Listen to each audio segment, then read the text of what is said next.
안녕하십니까. JTBC 저녁 뉴스입니다. 군산이 지역구인 김관영 의원이 더불어민주당을 탈당하고 안철수 의원의 국민의당에 합류했습니다.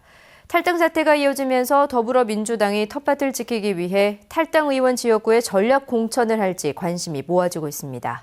보도에 조창현 기자입니다. 군산을 지역구로 둔 김관영 국회의원이 더불어민주당을 탈당했습니다. 새로운 희망을 만들기 위해 더불어민주당을 떠나 안철수 의원의 국민의당에 합류한다고 밝혔습니다. 국민의당에서 새로운 정치, 상식이 통하는 정치, 품격이 있는 정치를 통해 반드시 희망을 키우겠습니다. 지난해 말 정읍의 유성엽 의원에 이어 김관영 의원이 탈당하면서 더불어민주당 소속 전북 국회의원은 9명으로 줄었습니다. 김 의원의 지역구인 군산의 더불어민주당 소속 도의원 3명도 조만간 탈당할 것으로 알려졌습니다. 텃밭인 전북에서 탈당 사태가 이어지면서 더불어민주당이 전략공천으로 맞불을 놓을지 관심이 커지고 있습니다. 문재인 대표는 지난 6일 호남에 전략공천을 하지 않겠다고 밝혔지만 지역 정가에서는 탈당 의원들의 지역구인 군산과 정읍에 전략공천 가능성을 배제하지 않고 있습니다. 군산은 최동욱 전 검찰총장과 김윤태 전 국회 도서관장, 정읍은 영입 인사인 김병관 웹젠 의장과 이수혁 전 국가정보원 제1차장이 전략공천 대상자로 거론되고 있습니다. 일단 노력이 이루어지고 있다고 봐야 되겠고요. 그러니까 그건 이제 뚜껑을 열어봐야죠. 4월 총선을 앞두고 신당이 점점 세력을 넓혀가면서 집안 단속에 나선 더불어민주당과 치열한 경쟁이 예상되고 있습니다. JTBC 뉴스 조창인입니다. 농촌관광 활성화를 위해 전북형 농촌관광 거점마을 조성 사업이 추진되고 있습니다. 사업비를 놓고 주민들 사이에 갈등이 불거져 사업을 반납하겠다는 곳까지 나오고 있습니다. 하원호 기자입니다. 금강상류에 있는 장수한 농촌마을입니다. 이 마을은 지난해 치열한 경쟁을 뚫고 전북형 농촌관광 거점마을로 선정됐습니다. 앞으로 3년간 30억 원을 지원받아 농촌 관광객을 위한 숙박시설을 만들고 각종 체험 프로그램을 개발할 예정입니다. 하지만 본격적인 사업 추진을 앞두고 마을 주민들이 극심한 갈등을 겪고 있습니다. 숙박시설 건립 위치와 마을 이장 선출 문제 등을 놓고 원주민과 귀농인 사이에 의견이 갈렸기 때문입니다. 결국 일부 주민들이 반대 대책위를 만들어 사업비 반납을 촉구하고 나섰습니다. 갈등, 대립, 이것이 이제 확연하게 드러나니까요. 어느 날 갑자기 이 30억이라는 돈이 이 마을의 문화와 이 사회적 질서를, 마을의 질서를 다 지금 붕괴시키고 있다. 제일 안타깝습니다. 하지만 거점 마을을 추진하는 영농조합은 과거에 잘못된 관행을 바로잡는 과정에서 일부 주민들이 오히려 발목을 잡고 있다는 주장입니다.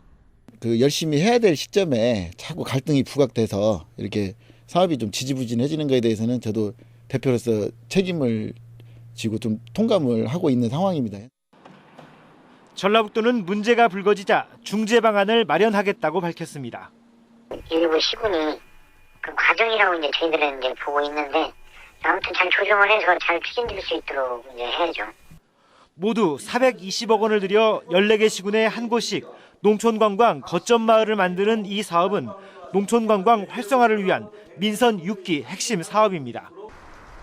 전북형 농촌관광 거점마을 사업이 주민 간의 갈등과 분열로 이어지지 않도록 철저한 대책이 뒤따라야 할 것으로 보입니다. JTBC 뉴스 하원호입니다. 불필요한 대기 시간을 줄이기 위해 교차로에서 전멸 신호등을 운영하는 경우가 많습니다. 최근 전멸 신호를 무시했다가 사망 사고가 잇따라 운전자들의 주의가 요구되고 있습니다. 정원익 기자의 보도입니다. 지난달 2일 이 교차로에서는 전멸 신호를 무시하고 달리던 화물차와 승용차가 부딪혀 3명이 숨졌습니다. 근무하고 있는데 소리가 크게 나가지고 나가봤는데 차가 뒤집어져 있고 큰 차가 쓰러져 있더라고요. 그래서 얼마 뒤 또 다른 전멸신호 교차로에서는 화물차끼리 부딪혀 2명이 숨졌습니다. 교차로의 전멸신호등은 불필요한 대기 시간을 줄이기 위해 운영하는데 전북에만 모두 1,780여 곳이 있습니다. 도로교통법상 황색 전멸 등에서는 속도를 줄이고 적색 전멸 등에서는 일단 멈춘 뒤 운행해야 합니다. 전주시 한 주택가의 교차로. 4곳이 황색과 적색 전멸 등이지만 신호를 무시하기 일쑤입니다. 규정을 잘 모르는 경우도 적지 않습니다. 황색일 때는 어떻게 가야 되고 적색일 때는 어떻게 가야 되는지 혹시? 황색일 때는 신속히 지나가고 그냥 한 번 더 정정하는 것 같아요. 이러다 보니 전멸신호 교차로에서 사망사고는 지난해 조금 줄긴 했지만 해마다 꾸준히 늘고 있습니다. 전멸신호를 무시해 사고가 나면 11대 중과실에 해당돼 형사 입건될 수 있습니다. 적색 전멸 교차로에서 일시 정지하지 않고 운행하다가 인명피해 사고가 나게 되면은 형사처벌을 받게 됩니다. 전멸신호에 대한 정확한 인식과 함께 경찰의 적극적인 홍보가 필요해 보입니다. JTB 뉴스 정원익입니다.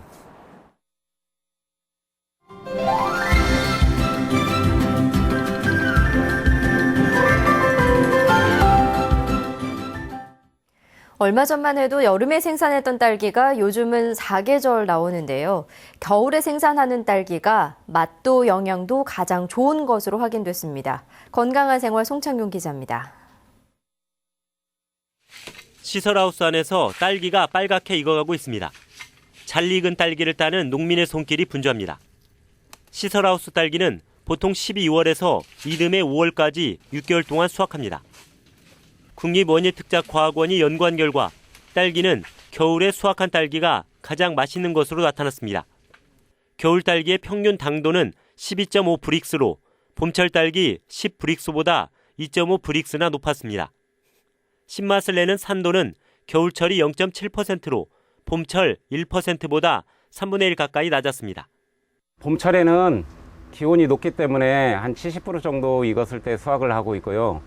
겨울에는 온도가 낮기 때문에 다 익은 상태에서 수확을 해도 충분히 당도도 낮고 맛도 좋습니다. 겨울 딸기는 맛뿐만 아니라 영양 또한 좋았습니다. 딸기의 비타민C 함량은 100g에 75.8mg으로 사과보다 무려 20배나 높았습니다. 페놀 화합물과 플라보노이드 등 항산화 성분 또한 사과보다 서너 배가량 높아 동맥경화와 뇌졸중, 피부 노화 등의 효과가 있는 것으로 나타났습니다. 고함량의 비타민C를 함유하고 있고 서량 같은 경우는 플라보노이드, 안토시아닌 등 항산화 물질이 매우 풍부해서 겨울철 건강관리에 매우 유익한 과일이라 할 수 있겠습니다.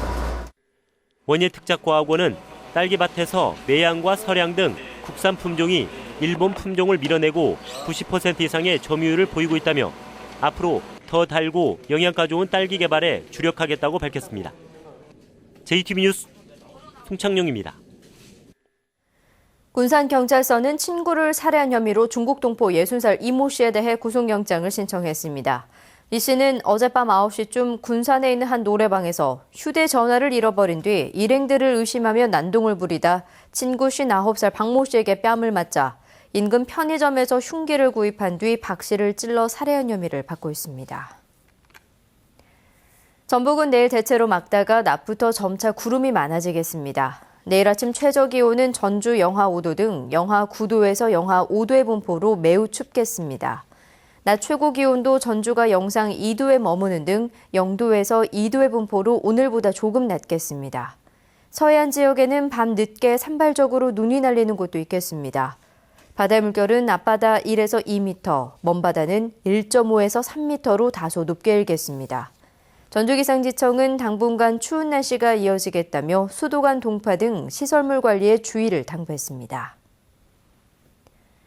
JTB 저녁 뉴스를 마칩니다. 함께해 주신 여러분 고맙습니다.